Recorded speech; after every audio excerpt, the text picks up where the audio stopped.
Once upon a time,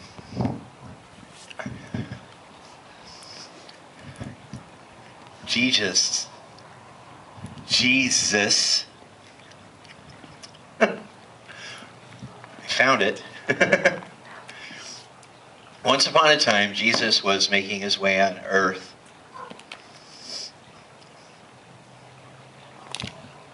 And a leper came up to him and said, if you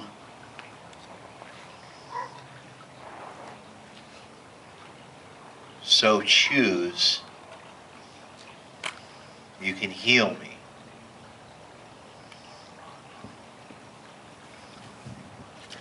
Once upon a time, long before Jesus made his way on earth, God had given his people a law. And in that law, it stated that anyone who was a leper could not commingle with their people.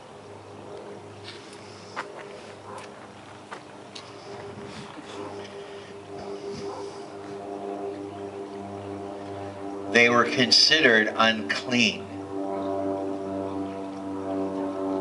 And by being unclean, they had to be separated from the Israelites, or God would pronounce judgment on the Israelites.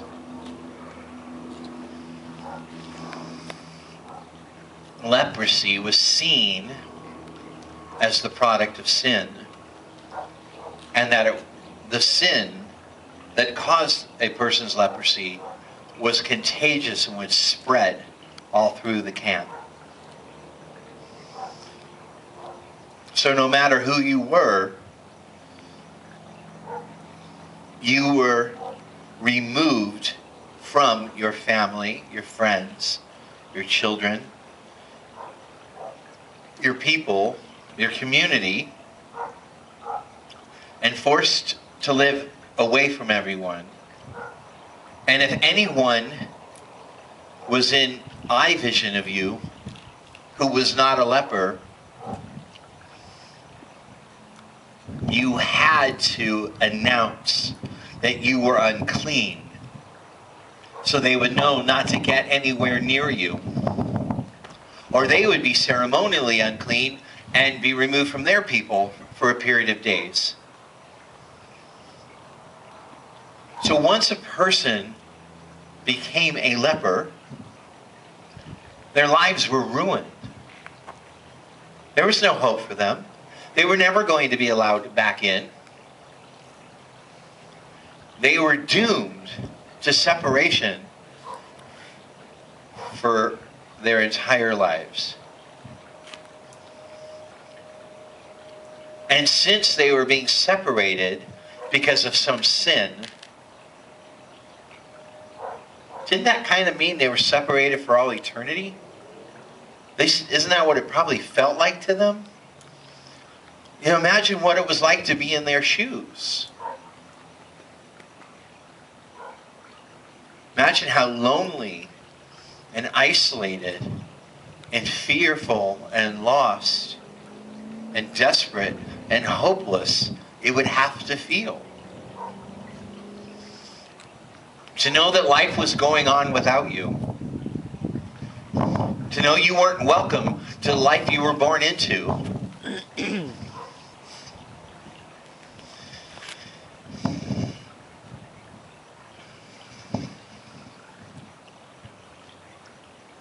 But a leper walked up to Jesus and said, if you want, you can make me clean. You can make me clean. It wasn't enough to heal him, but you can make me clean. Meaning, if you decide, you can change the rules. You're God. You can forgive me my leprosy. You can heal me. You can remove whatever sin's in me. And you can restore me to being amongst my people for now and for all eternity. Now, we know what Jesus did. We know Jesus healed him.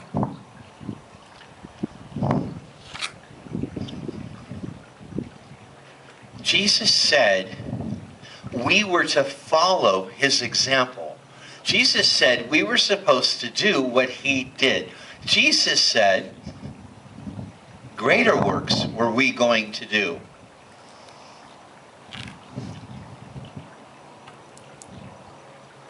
Everything in the Bible is relevant for its time and culture, and it's relevant for our time and culture, and it's relevant for the time and culture that is to come. That having been said, what are we doing about the lepers today? We're creating them. We're picking who the lepers are, and we're branding them lepers. We're telling them they're not welcome. We're telling them you need to live elsewhere. You need to be elsewhere. Oh, really? Yeah, really. We being God's people, we being the Christians. Absolutely. Absolutely. It is impossible for any of us to think to think for a second we're not involved in this process of elimination. There's at least one person we all think so low of that we certainly wouldn't want them to come to our church.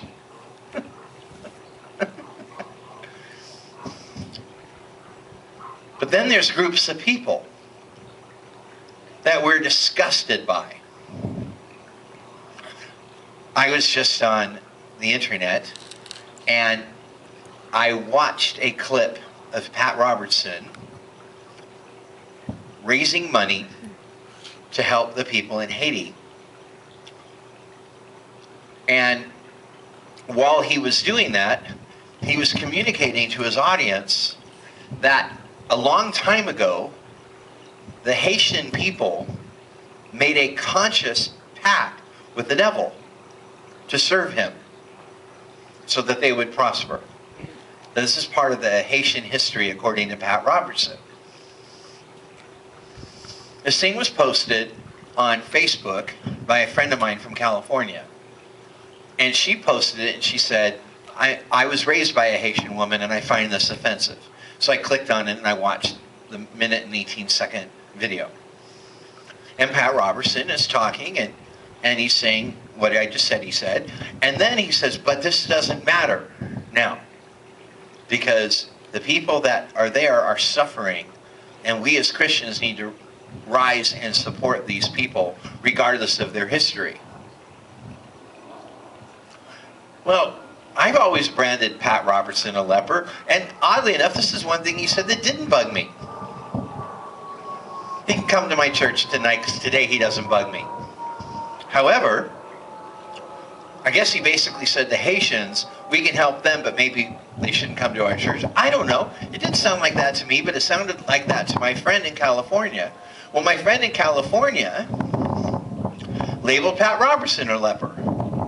See, we're just throwing it around. We're just throwing it around. Hey, I don't like what you said. You're not one of us. Screw you. Get away from me. You're not part of my church.